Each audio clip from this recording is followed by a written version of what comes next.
Sasa Ruto anasema ukienda kumuona anakupa first of all 150,000. It's not very generous. Alipatia kila MC alienda Ikulu 150,000 shillings. Alafu anaambiwa Ukambani kwa mfano ataki ati apate 50%, anataka tu only 30% ya kura.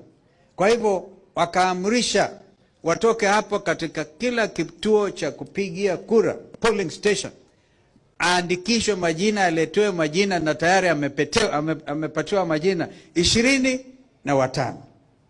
25 people, na kila mwezi anatuma kwa M-Pesa kwa hao watu 25 hadi kura ipigwe 5,000 kila mwezi.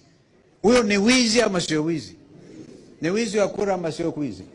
So this is voter bribery. Na sasa we want to challenge IEBC because this is in public domain. Nyinyi IEBC, tuliwaambieni if you are not a Ruto IEBC, basi mjitokeze. Na hiyo 2027 nitakuwa nimejipanga mbaya sana.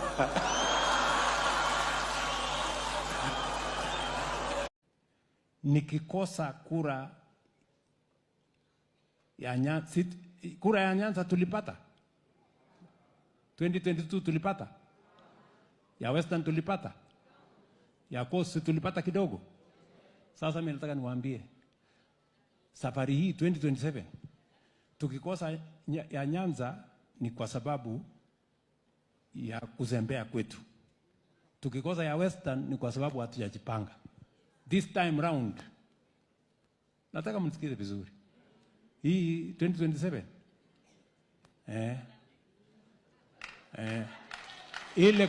ile kura tulipata wakati ile, tunataka times 2. Na mimi naambieni hasa Wakikuyu, kama hamtaweza kurekebisha kufuata yale Moi anasema wakati anaongoza nchi hii, itakuwa vigumu mwingine.